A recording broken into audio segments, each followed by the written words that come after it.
I'm with Zohran Mamdani. He's running for Mayor, yeah. And the rich people have all threatened to leave New York if you're elected. But if you're not elected, Cuomo's threatening to move to New York. It's a long commute from Westchester. He wants to cut it down. Hey. I told my conservative family that I'm interviewing you, and they had some questions. I'm going to read. I'm looking to be a mayor for them too. Pretend you're at the dinner table with my family. We just got done talking about trans people, and now dessert is being served, and we're talking about Zohran. Here we go. If you make buses completely free, what's to stop homeless people from camping out in the back? So when we made 5 bus routes free across New York City, when we were in the midst of that push in the state legislature, where I serve as an assemblyman, we were told that making them free would increase the amount of homeless New Yorkers who were using the bus, that it would become a roving homeless encampment. What we found is actually making them free had no impact on that question. And what it actually did is provide economic relief to New Yorkers across the 5 boroughs. What it provided was public safety because it decreased assaults on bus operators by 38.9%, and environmental benefits because more than 10% of new riders were previously driving their own car or taking a cab. Now they were taking the bus. All right.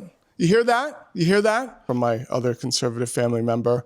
The city has made a lot of progress on crime and disorder. Are you going to stop that with your liberal policies?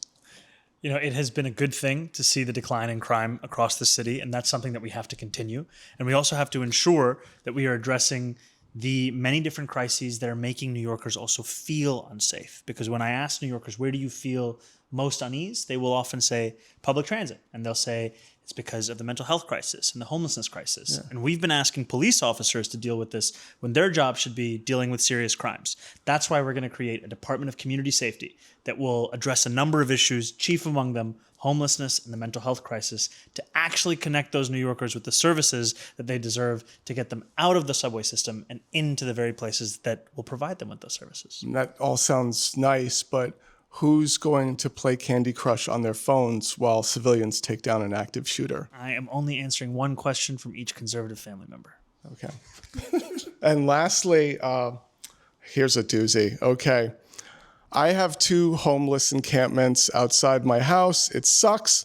I feel for them, but I have a right to order in my neighborhood, not getting hit up 5 times as soon as I step outside. This is city government's responsibility. It is our responsibility to take care of New Yorkers. It's not actually your conservative relative's responsibility.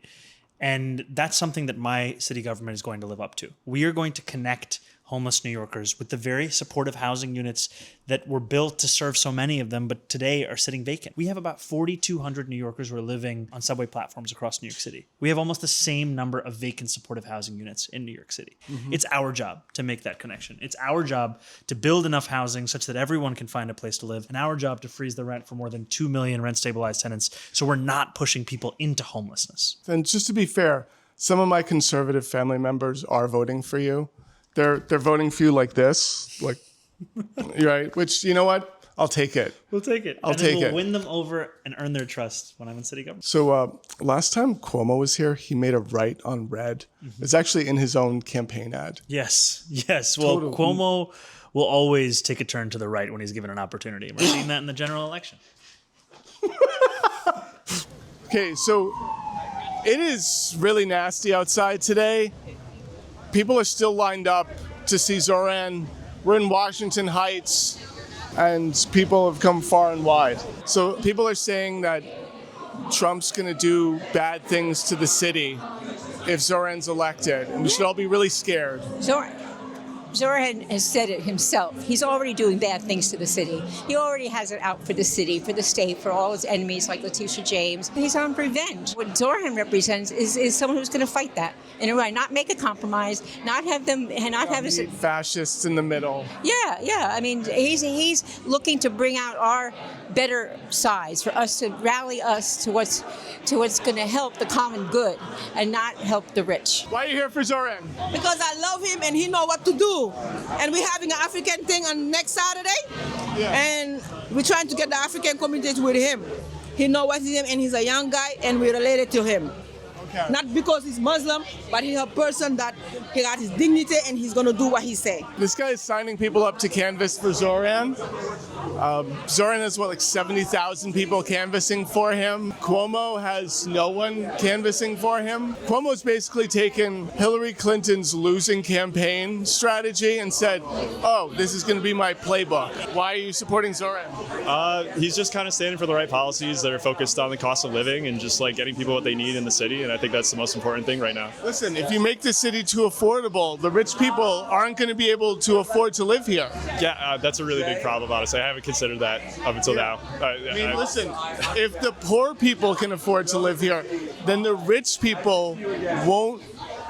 You got it. Why are you excited about Zohran? Well, because I'm a young person and he makes me feel like I have a voice in the city that I love and belong in. And also because everything's getting really expensive and it's pushing out people that are underrepresented. And so I feel like we need to kind of bring back diversity, push back on, what's the word? Gentrification and kind of... Hyper-gentrification. Yeah. And so I think the rent freeze would definitely like make people feel like they don't have to push out of the city, even if they've lived here for so long, you know, because you have like people from different cultures who've been living here for so long and now they feel like their city's no longer theirs. Cuomo is talking about how Zohran Mamdani led a very privileged life, as opposed to Cuomo, who was the son of a governor. When they say eat the rich, I don't think they're talking about like somebody with like a lakefront or whatever. They're talking about like the billionaires who can spare so much. I mean, like if you compare like 1 million to 1 billion, it's like a great difference. You know, I feel like taxing, people with more wealth than you can imagine. There's a gym in the West Village that is $10,000 a month. You can look it up. Whoa, that's crazy. Yeah. So yeah, just mention that anytime they talk about New York City not being affordable for the rich. It just keeps going. What is this, a Cuomo deposition? I was going to go to the end of the line, but I can't find the end of the line. Hey! Yeah, this... Holy shit. What do you love about Zohran? Education. Oh, educators for Zohran. Yes. Yeah, okay. I was just at a Cuomo rally, and he wants to make everything charter, school choice, school choice, school choice. Do you have any opinions on that? Public education's backbone of democracy. Okay. Yeah, because he had a whole thing of, well, it should be more charter. We should expand charter. I wonder what your specific opinions are. There's no wrong answers. Yeah, I think things like the New York State law limiting class sizes that's a great place to put resources, and charter schools is like a great way to skim off resources from the public system. So public schools administered by the Department of Education seems like the model to go. Thank you. Yeah, that's been one of my bigger issues, is the anti-school choice initiative. You here for Zohran? Yeah, I am for Zohran. Okay. Okay, we believe that the rent is too high, Okay. and there's a mafia here, a monopoly on of buildings, and it will continue increasing if the city doesn't do anything. We believe that we need the state, the city, and the federal government to place a plan funding new housing, building new apartments for poor people like us. Okay. Yeah, I believe that Zohran can help with us with the problem. And that's why you're supporting Zohran? Yeah, just for Zohran. Instead of Cuomo? No, not Cuomo. Cuomo belongs to rich people. Zohran belongs to us. It's hilarious that the people protesting at the Zohran event are still advocating for Zohran. We need to fix the housing problem. Yeah. Everybody should have a decent place where to live, not too expensive or according to their income. So you're just voting for him because he's going to make your life better? It's not just my life. He's gonna make everybody's life better. I'm voting for Zohran because Zohran is fighting for the middle class people. He's fighting for the affordable New York. He wants to make the buses free, right? People, the middle class people, that is exactly what they want. The city is so expensive, it is really, really hard to live in this kind of city, right? So that's what Zohran is working for, to make the city affordable. Zohran will be the mayor for everybody.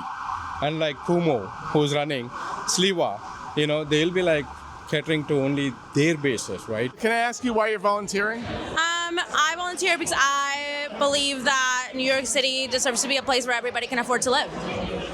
Awesome. And how can people volunteer? People can volunteer by knocking doors, by phone banking. Connecting with our neighbors, that's how we're going to win. So that's how we're volunteering. And that's what website? ZohranforNYC.com/events. All right, thank you. Thank you. Tell me why you're here. Because I want fast, free buses. No, but I do. It's unaffordable. It's getting to the point where people are leaving. I grew up here. I was born and raised here. I want to stay, and I want to, You want to be able to afford to Yes, absolutely. Yeah. So freezing the rent, I'm all for it. I know, right? Walter! Come here, talk to Amelia. We're so excited to meet you. I said, why are you supporting Zohran? Well, if rent is frozen, that means that I can volunteer and show up and do more things in my community, because my expenses will be fixed, which means I can do work that pays like shit and actually show up. So that's one of the main reasons. Yeah, you don't have to work 80 hours a week. I would like to work less jobs and do quality work for people who I love and care about. That's kind of what it's about. I'm really excited that there's someone who gives me hope, and I think a lot of my friends have hope. We don't need hope. We need to increase the police budget, luxury skyscraper. We need more red berets on the subway, right? Yes. Feral cats. I love that. Yeah. Zohran wants these city-owned grocery stores where it's going to be cheaper. Yeah, I actually got into an argument about this while I was canvassing this last weekend. Is he hated the city-owned grocery stores, and I had to explain to him that we actually have already subsidized grocery stores, so it's not even that crazy of an idea. I mean, there's also state-run liquor stores. Yeah. There's plenty of places that do state-run liquor stores. Big Marxist Kansas has state-run grocery stores. Yeah. Kansas, famously. I've heard there's a lot of communists in Kansas. Yeah, famous communists over in Kansas. Yeah. Zohran has all these policies that he's mean-tested in the pilot program. If he was a true Democrat, he would be setting up a commission to study the policy and pilot program. And then the commission wouldn't pass any real policy. Does he even know what he's doing? Really? Where'd you say you're from? Yeah, I'm Palestinian. That's a little anti-Semitic. So they lived there, and then they didn't live there for a very long time, and then they moved back. It's kind of like Andrew Cuomo. Exactly. It's like Andrew Cuomo, they're not native to the land. Yeah. Tell me why we're supporting Zohran. I'm a member of the New York City Democratic Socialists of America, and I have known him for a very long time, and it's so exciting to have a Democratic Socialist mayor, someone who's going to fight to freeze my rent as a rent-stabilized tenant and make it affordable for me to live in the city in the long term, and hopefully fight against oligarchy across this country right now, because we need people like him and not the same old corporate Democrats who have defined our party for too long. We need new leaders like him, and I'm really excited to be supporting him and canvassing for him and whatever I can do to work towards a democratic socialist future. It's been scary watching Trump take such an authoritarian turn. We've seen ICE agents indiscriminately rounding up undocumented immigrants. We've seen Trump go after his political enemies. We've seen Trump go after free speech. Late night hosts. It's very scary for me as a comedian because I haven't been on Kimmel yet. And right now we need someone who's going to stand strong. We all know Cuomo will kiss the ring. He kisses everything. I have a message for you.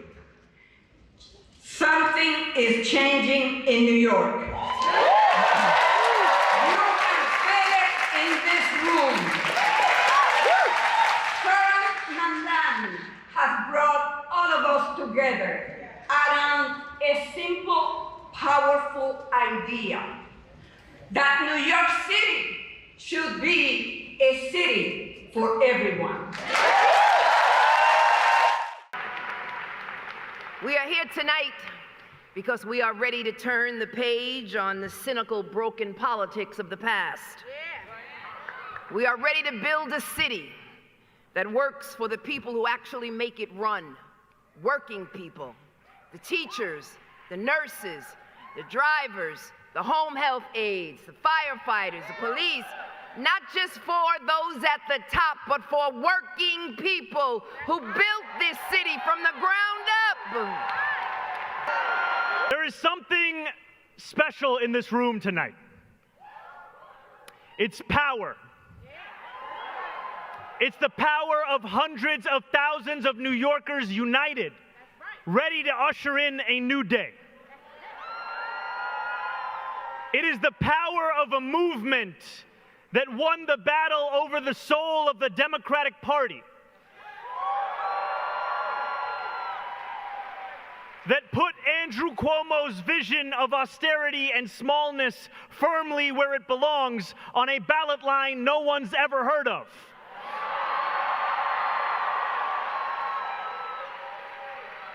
It is power larger than any single person, working together for a New York where dignity is delivered to all.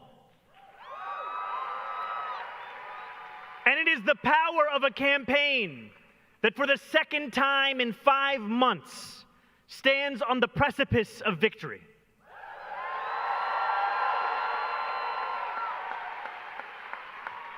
Three weeks from tomorrow, we will win again.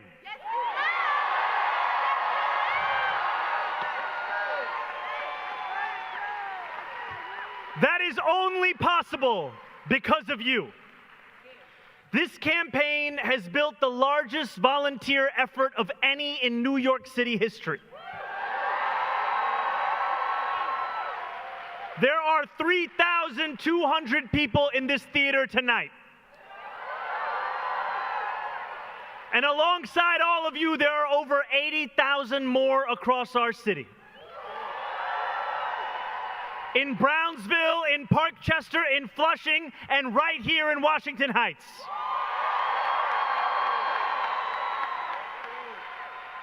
New Yorkers who have knocked doors, phone banked, and registered voters, day after day, week after week, month after month.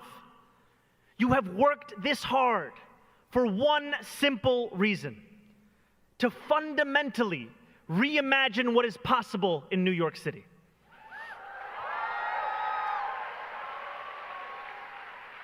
Now, there are some who oppose that vision.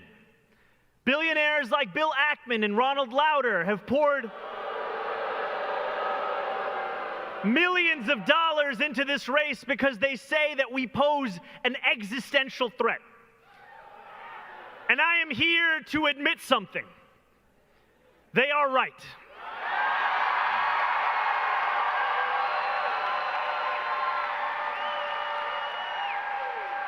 We are an existential threat to billionaires who think their money can buy our democracy.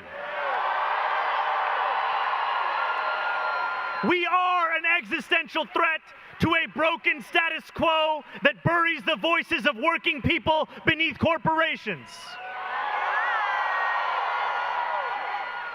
And we are an existential threat to a New York where a hard day's work isn't enough to earn you a good night's rest. And we are absolutely an existential threat to disgraced politicians like Andrew Cuomo,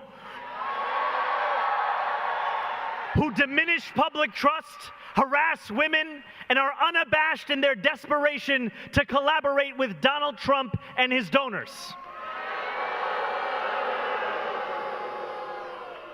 Let me be clear. This is not a moment for capitulation. We are in a period of political darkness. Donald Trump and his ICE agents are snatching our immigrant neighbors from our city in broad daylight, right before our eyes. His authoritarian administration is waging a scorched earth campaign of retribution against any who dared oppose them, against the courts that dare hold them accountable, and against our trans and queer neighbors for simply daring to be themselves.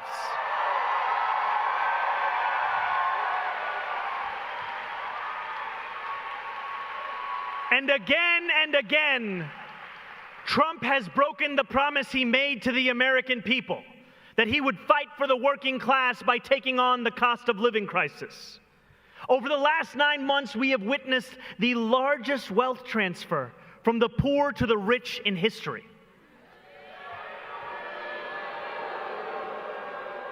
Trump is like Andrew Cuomo. beholden to billionaires and oligarchs. And like Cuomo, he has bent to their will. The desolation left in his wake has been staggering. Tens of millions of Americans, including millions right here in New York, will lose their Medicaid, their Medicare, their SNAP benefits.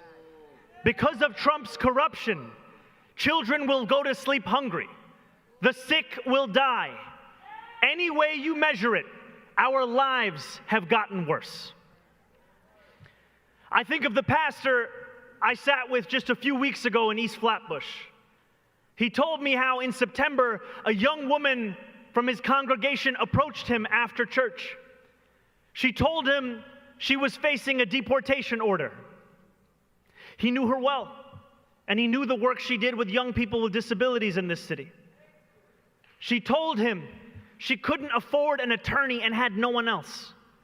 She asked if he would go with her to 26 Federal Plaza. He said yes.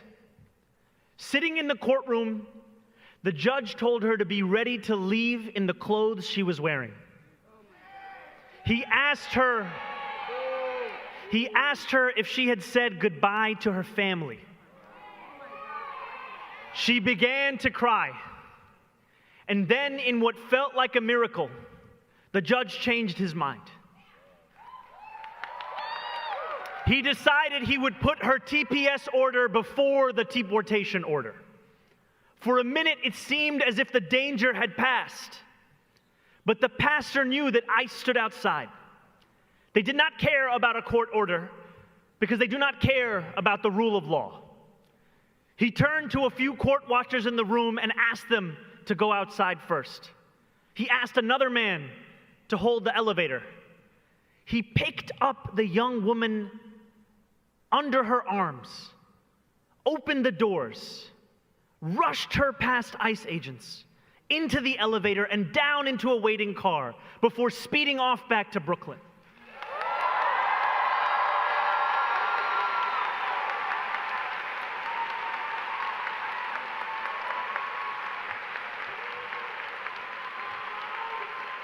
Through it all, her feet had never even touched the ground. He told me that it felt like the Underground Railroad. And still he knew she was anything but safe. We are living in the times that we read about. I know that for many of us, when we look back at moments in history that rhyme with today, where tyranny loomed and the state imposed violence with sinister glee, we ask ourselves what we would have done. We need not wonder. That time is now.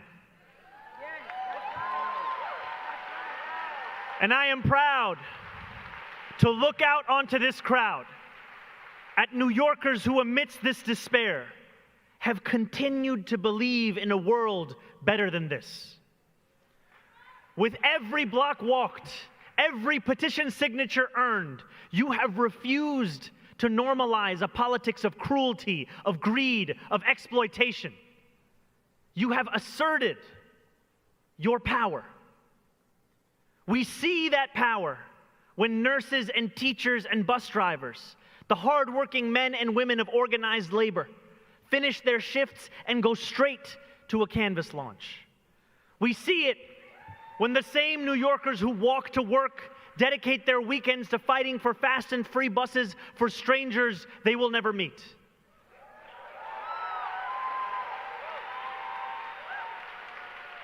And we see it when grandparents whose children have long grown into adulthood fight on behalf of universal childcare so that a young family they've never met on the other side of the city can afford to stay here.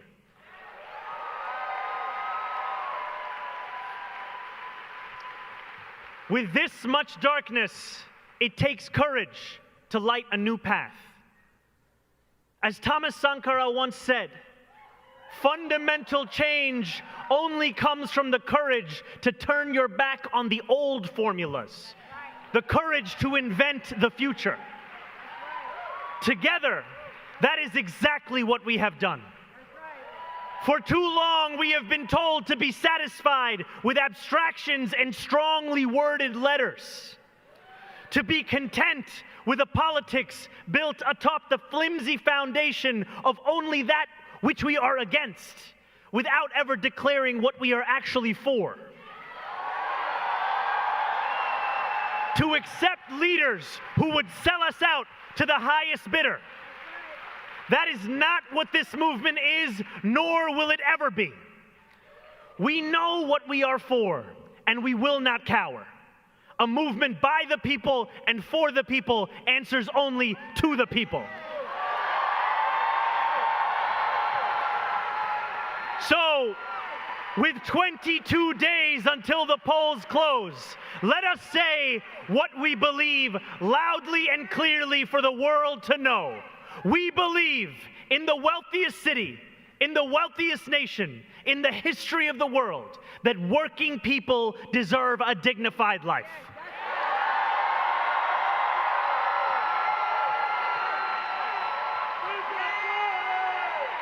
We believe that buses should be fast, and we believe that housing is far too expensive. We're going to build hundreds of thousands of affordable homes, take on bad landlords, and freeze the... And we believe that daycare shouldn't cost as much as a year's tuition at City College. That's why we're going to deliver universal... These are not just slogans. These are commitments. We say them not simply to inspire, but because it is what we will deliver. We believe in schools that receive the investments they need, infrastructure made resilient to the growing effects of the climate crisis, and a budget that fully funds our parks and libraries.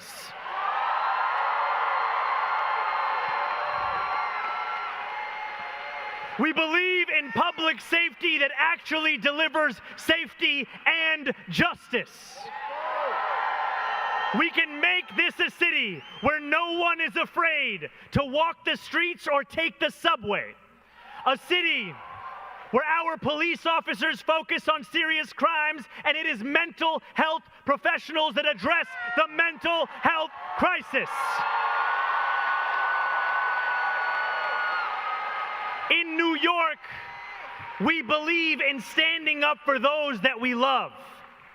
Over the last 9 months, we have watched the man with the most power in the world expend enormous energy targeting those with the least. Whether you are an immigrant, a member of the trans community, one of the many black women that Donald Trump has fired from a federal job, a single mom still waiting for the cost of groceries to go down, or anyone else with their back against the wall, your struggle is ours too.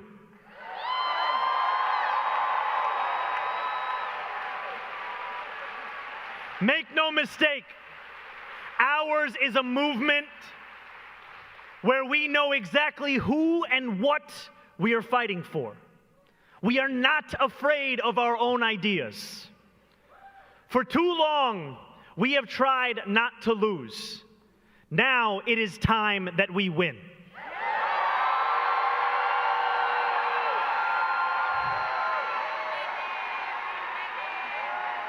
And I know that since we won on June 24th, there have been some who have questioned whether that we aspire towards is possible, whether the young people they speak of as the future could also be the present, whether a left that has critiqued could also be the left that delivers.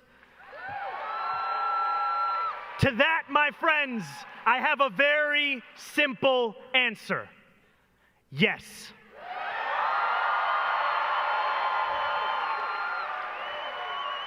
And to those who doubt, who cannot quite believe, who share our vision but fear allowing themselves to hope, I ask you, when has dignity ever been given?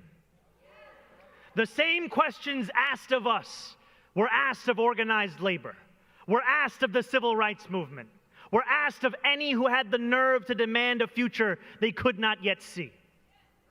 Could they not wait? Could they not see that they were asking too much? They knew that we do not get to determine the scale of the crisis that we face. We only get to decide how we respond. We know that every great victory must be won because it will never be given. When organized labor won the weekend so that working people would have time to rest, that was power won, not given. When those who came before us marched for voting rights and civil rights, they triumphed because they dared to dream, not because they were given permission by a political establishment content with the status quo. When millions of seniors were lifted from lives of poverty with Social Security, that's because Americans were sick of a bad deal and wanted a new one instead. And the New York we love was made by those who refused to settle for less. Great leaders like Fiorello LaGuardia taught us that aspiration is something to embrace, not something that we treat as a crime. When we shake loose the shackles of small expectations, our city builds parks and hospitals, and we show the world that ambition and compassion are in fact intertwined. In an age of darkness, New York can be the light, and we can prove once and for all that the politics we practice need not be one of either fear or mediocrity, that power and principle need not live in conflict in City Hall, for we will use our power to transform the principled into the possible.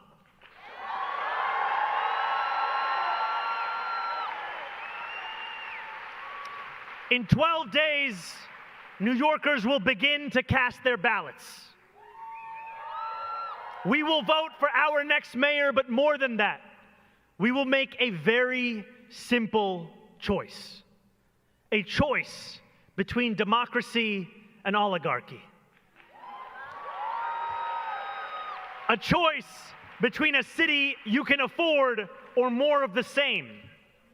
A choice between a mayor who works for those straining to afford groceries or those straining to buy an election. A choice between the hope of a brighter future and a broken past. For years, in the words of Dr. King, we have been asked to wait for a more convenient season. We have been told that change is not yet quite possible, that it's not yet our turn, that it will come soon enough. We've been told to wait as our friends and neighbors have moved away, told to wait as our city has only grown harder to afford, told to wait as a good life has drifted out of reach. My friends, we are not afforded the luxury of waiting, because too often, to wait is to trust those who delivered us to this point. We can demand a government that makes our lives better. We can tell billionaires that this city doesn't just belong to them. We can tell Donald Trump he cannot buy this election. And we can tell Andrew Cuomo that New York City is not for sale.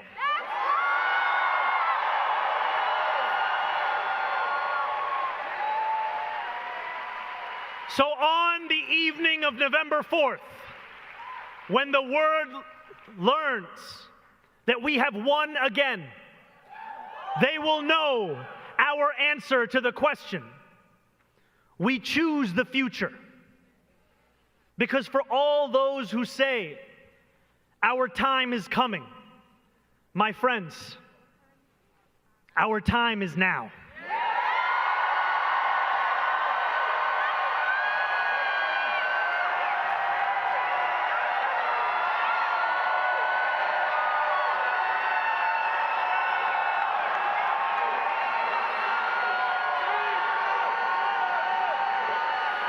Thank you. Thank you, my friends.